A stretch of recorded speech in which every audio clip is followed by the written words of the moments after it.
All right, so today we're going to be doing cabbage and corned beef on the Blackstone. We're going to add some bacon into it though to get some of that good bacon fat, like in previous videos we've used.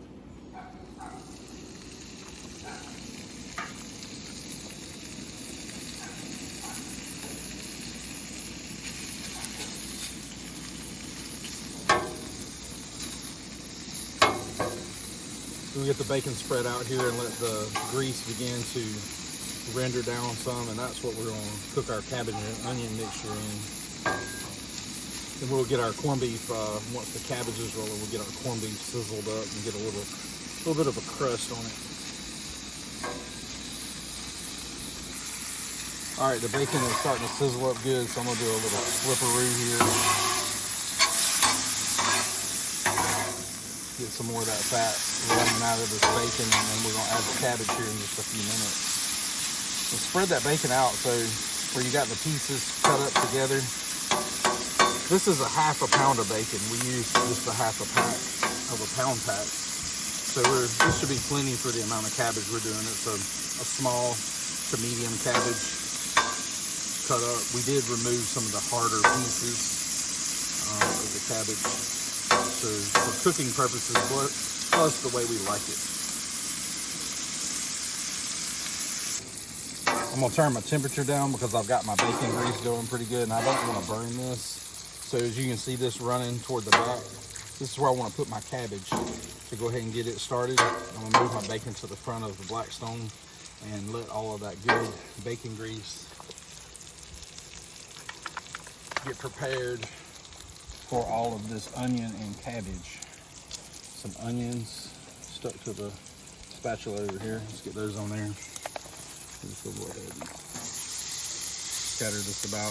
I would say this is probably a medium cabbage, not a small, because that's a lot of cabbage.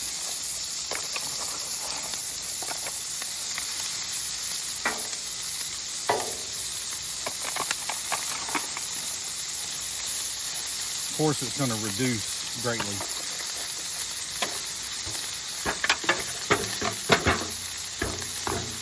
We're going to let this wilt down for a few minutes before I add any kind of seasoning to it. I am going to use the Killer Hogs AP as well again, and because it's just a good blend. Then we'll get our corned beef going here in a few minutes. All right, so I have a fresh bottle of water here. I am going to add some water to the cabbage to help expedite some of the wilting of the cabbage, so it speeds this process up a little bit.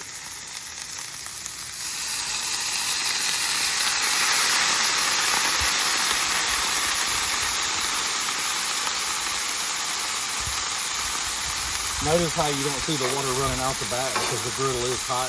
It's helping steam up this cabbage here. We are going to toss it about a little now that we have some of that steam rolling.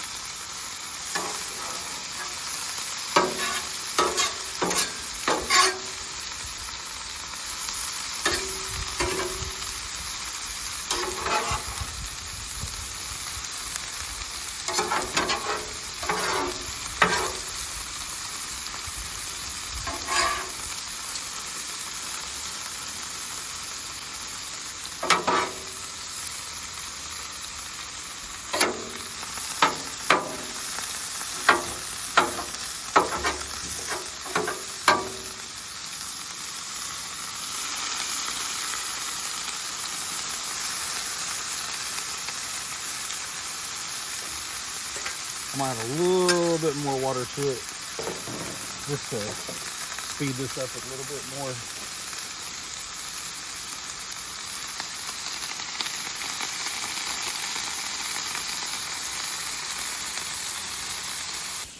All right, so I'm gonna go ahead and I'm gonna make me some space here in the middle, and I'm gonna send the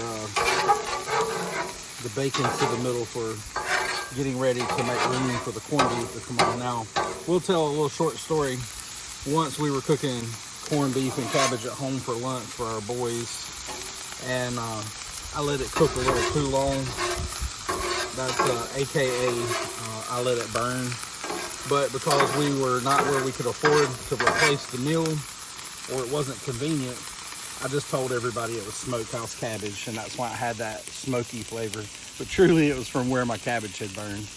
But we're gonna go ahead and toss this about, and we're gonna add some of our seasoning now. It's starting to, the cabbage is about to get to that spot. That should do nicely for now. And we're gonna toss it about and make room for our corned beef. All right, so I've already uncanned the corned beef here, so we're gonna go ahead and just put that down on our Blackstone. Hopefully it releases. There we go. And it just chopped up pretty good.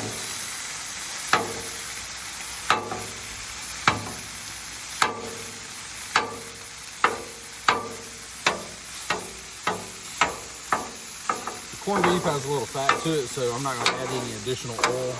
There's already, you know, bacon grease and olive oil down on the griddle, so I think we got enough here.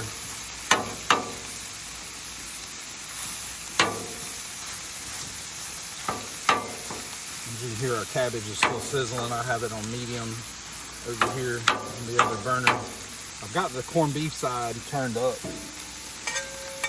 to high, so we can get it some crispiness added to the corned beef before we mix it into the cabbage. The advantage to cooking the cabbage this way is you don't steam the cabbage down so much because you don't have as much liquid. When you have it in a pot, it's hard for all the steam to escape, and therefore you end up getting a lot of like soggy corned beef sometimes. The advantage here is your corned beef will maintain some of its integrity as meat versus mush.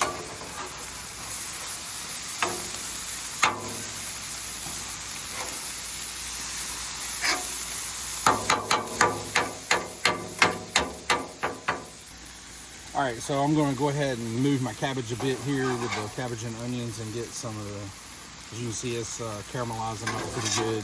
Some of those onions that get some direct contact, they're going to have a little more caramelization on it. Oh, I lost a piece. That'll be all right. And then my corned beef over here looks like it's coming along pretty good. I'm going to get it to the center. As you can see, that's starting to crisp up a little bit there.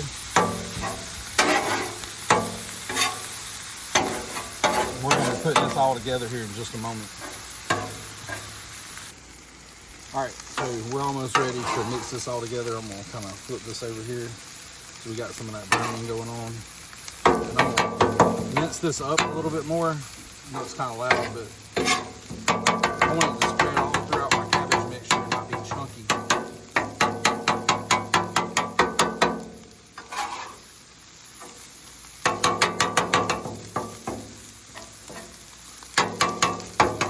I think we're ready to mix this all up here. So I'm just going to bring my meat over the top here.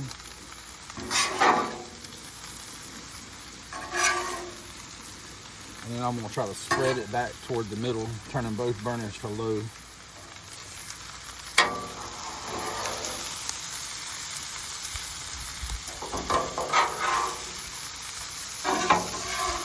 Try not to lose any out of my grease trap.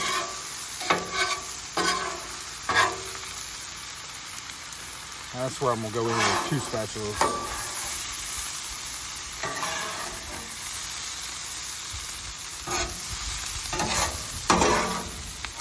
Now I will tell you, if you had some like cooking wine, that could be used here. The alcohol, of course, is going to cook out, but it would add some flavor. You could use chicken broth instead of water, like I used water, but you could definitely use like chicken broth or vegetable broth. Just gonna get this kind of mixed about.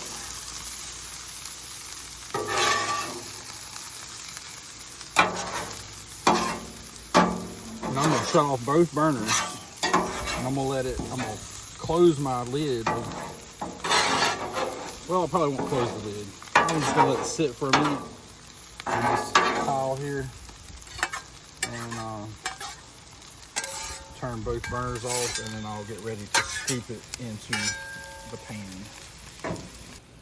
So I'm getting ready to top this off with a little more seasoning, not a lot, Just gonna add a little more over the top as we get ready to put this in the pan. We're about to remove it now. All right, so now I'm gonna go ahead and pull this off the Blackstone.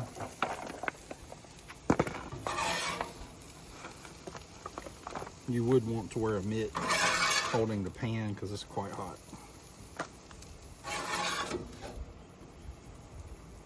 So this makes a lot, you know, with little meat, 1 can of corned beef, a half a pound of bacon. It's pretty good ways. Cabbage, fairly economical. I mean, bacon, it's about $4 or $5 a pound. Corned beef is about the same price.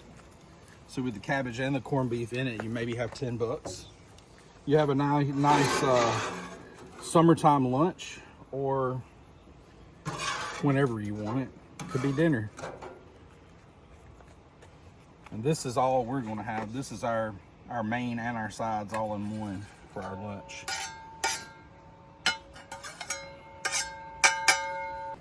All right, it's time to go in. It's still steaming hot, but I'm gonna go ahead and get a good taste of this here. Cabbage, corned beef, and onion with the bacon.